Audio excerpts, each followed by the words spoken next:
بریجیت رایلی از پیشگامان هنر دیدمانی یا اپتیکال آرت جزو معدود هنرمندانی بود که در این سبک به شهرت رسید، زیرا این آثار در بلند مدت نتوانستند اعتبارشان را حفظ کنند و فقط معدودی از آنها توانستند موقعیت خود را به عنوان یک اثر هنری حفظ کنند. از آن میان تنها استثنای درخور توجه آثار بریجیت رایلی بود.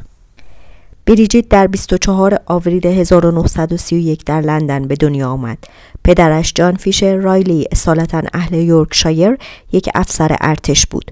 او یک چاپگر بود و صاحب کسب و کار خودش بود. در آغاز جنگ جهانی دوم پدرش یکی از اعضای ارتش زمینی شد و رایلی به همراه مادر و خواهرش سالی به کلبه‌ای در کرنوال نقل مکان کردند. آنها کلبه را با عمه‌ای که در کالج گلدسمیتز لندن تحصیل کرده بود به اشتراک گذاشتند و رایلی در سخنرانی‌هایی که توسط تعدادی از معلمان بازنشسته و افراد غیر حرفه‌ای برگزار شد شرکت کرد. او در کالج زنان تحصیل کرد و سپس در کالج گلدسمیتز و بعداً در کالج سلطنتی هنر خواند. بین سالهای 1956 و 1959 او از پدرش که در یک تصادف شدید اتومبیل درگیر شده بود پرستاری کرد. او به دلیل وخامت حال پدرش دچار آسیب دیدگی شد. پس از آن در یک مغازه ظروف شیشه‌ای کار کرد. او سرانجام به عنوان تصویرگر به آژانس تبلیغاتی جی والتر تامپسون پیوست و تا سال 1962 به صورت پاره وقت در آنجا کار کرد. دیدن نمایشگاه آثار جکسون پولاک در گالری وایت چپل در زمستان 1956 برای او تاثیرگذار بود. کارهای اولیه او فیگوراتیو و نیمه امپرسیونیستی بود.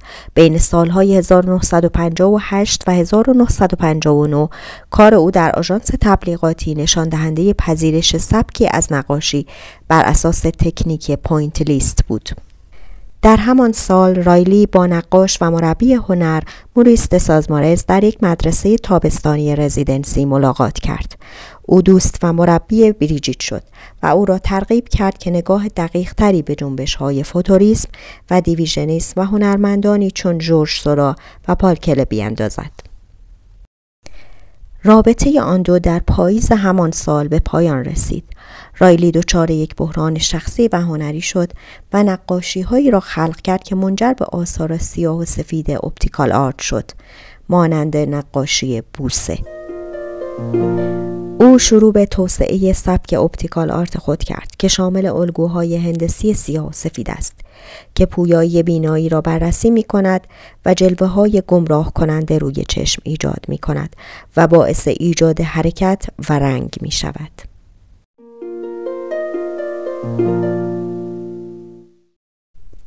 رایلی و دسازمارز تا زمان مرگ او در سال 1969 دوستی حرفه‌ای خود را حفظ کردند. رایلی اغلب در مورد نقش او به عنوان یک مربی اولیه سخن گفته است. در سال 1961 بریجیت و شریک زندگی خود پیتر سگلی از جنوب فرانسه بازدید کردند و مزرعه‌ای متروکه‌ای را به دست آوردند که در نهایت از آن به عنوان استودیو استفاده کردند. در بهار 1962 او در لندن اولین نمایشگاه انفرادی خود را برگزار کرد. زمانی که رایلی شروع به نقاشی آثار سیاه و سفید کرد برای اولین بار به خاطر آنها شناخته شد. آنها انواع مختلفی از اشکال هندسی را ارائه می دهند که احساس حرکت یا رنگ را ایجاد می کنند. در اوایل دهه 60 گفته می شد که آثار او احساسات مختلفی را در بینندگان ایجاد می کند، از دریازدگی گرفته تا احساس سقوط آزاد در آسمان. از سال 1961 تا 65 او با کنتراست سیاه و سفید کار کرد و گهگاه درجاتی از خاکستری را مطرح نمود. آثاری در این سبک شامل اولین نمایشگاه انفرادی او در سال 1962 و همچنین نمایشگاه‌های متعدد بعدی او بود. آثار او با منحنی‌های عمودی یا افقی منفرد تکرار شونده آغاز می‌شوند تا میدانی با فرکانس‌های بصری متفاوت ایجاد کنند. از نظر بصری این آثار به بسیاری از دغدغه‌های آن دوره مربوط می‌شوند. نیاز درک شده به مشارکت مخاطب، چالش‌هایی با مفهوم دوگانگی ذهن و بدن که آلدوس هاکسلی را به آزمایش با داروهای توهم‌زا سوق داد.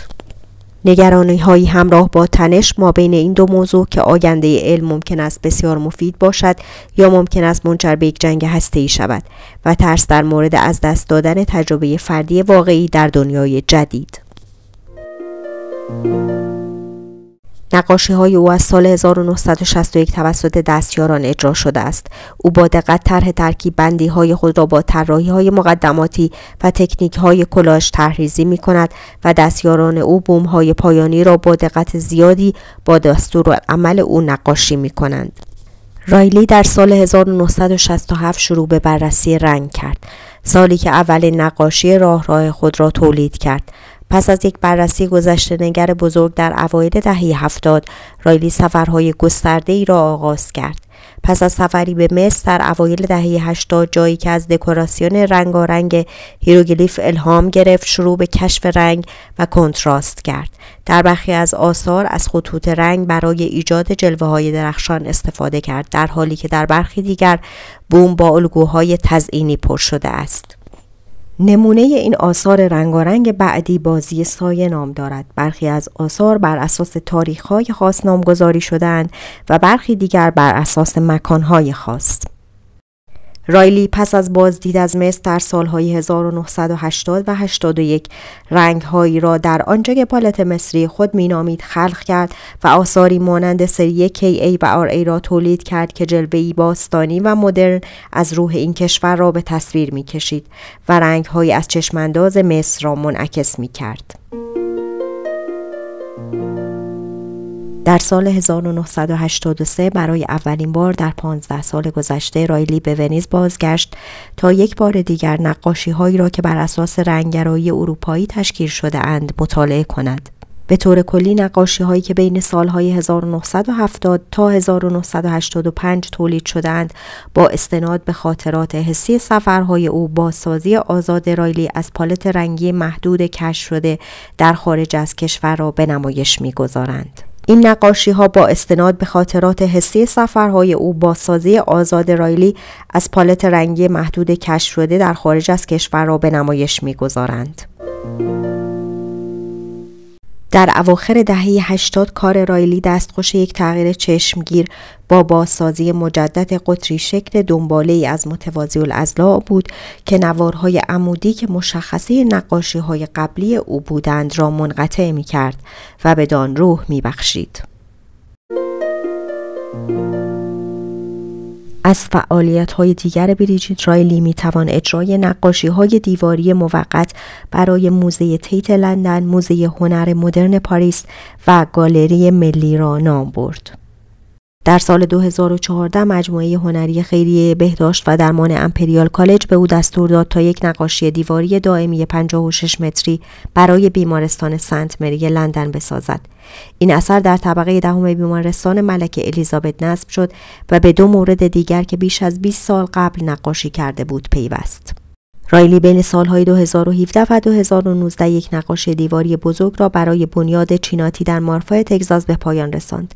این نقاشی دیواری به پیچ رنگ او در سال 1983 برای بیمارستان دانشگاه صنعتی لیورپول اشاره داشت و از پالت مشابهی از رنگ‌های مصری استفاده کرد. بریجیت به عنوان نویسنده و کیوریتور نمایشگاه‌های مهمی ایفای نقش نمود. رایلی درباره هنرمندانی چون نیکولاس پوسین گرفته تا بروس نومان نوشته است. او در سال 1996 در گالری تیت به همراه سینرین برد، کیوریتور نمایشگاه پیت موندریان، به نام از طبیعت تا انتزاع ایفای نقش کرد. رایلی در کنار تاریخدان هنر رابرت کودیلا به عنوان متصدی نمایشگاه پالکله به نام طبیعت خلقت در گالری هیوارد لندن در سال 2002 نیز خدمت کرد. در سال 2010 او یک نمایشگاه انتخابی هنرمندان را در گالری ملی لندن با انتخاب نقاشی‌های فیگوراتیو از تیتیان، ورونز، الگرگو، روبنز، پوسین و پل سزان به عهده گرفت.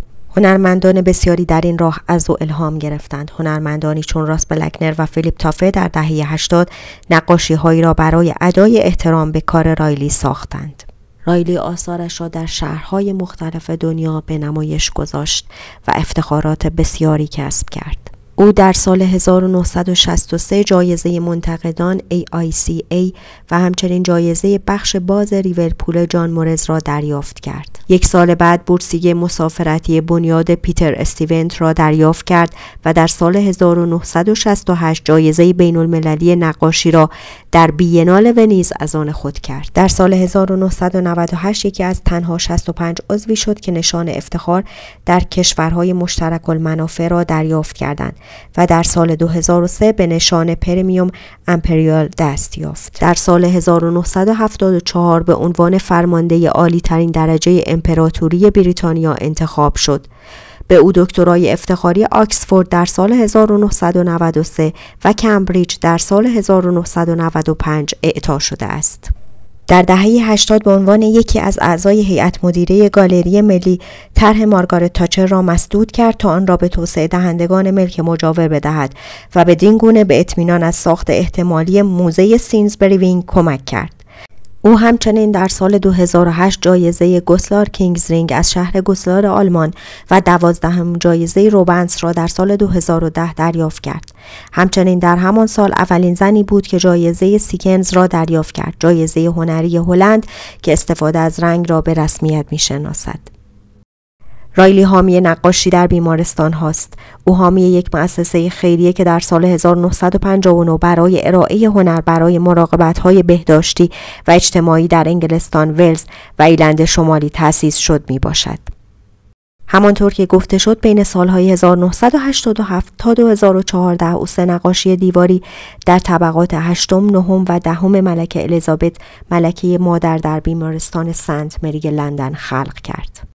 در سال 2017 رایلی در کنار یوکو اونو و تریسی امین آثار هنری خود را به یک حراجی اهدا کرد تا برای هنر مدرن آکسفورد پول جمع کند.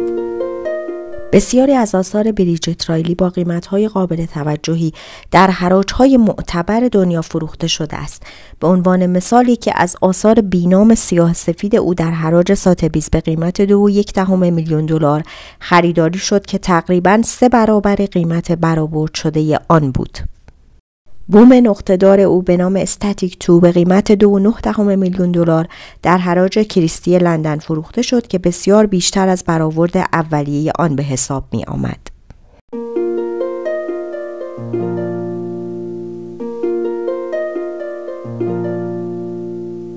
اثر دیگر او به نام چند در بینال ونیز به قیمت 5.1 میلیون دلار در حراجی ساتبیز به فروش رفت. از آثار ارزشمند دیگر او میتوان به گالا اشاره کرد که به قیمت 5.8 میلیون دلار در کریستیز لندن فروخته شد. بریجیت رایلی همکنون در فرانسه و انگلیس به زندگی و کار مشغول است.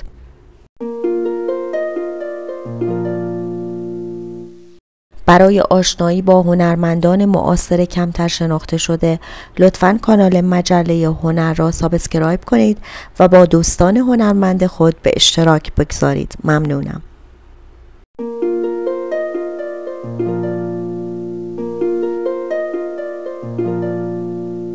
تمامی این مطالب از سایت ویکی‌پدیا توسط خودم ترجمه شده و در اختیار شما هنردوستان قرار گرفت. ممنون از حمایت شما.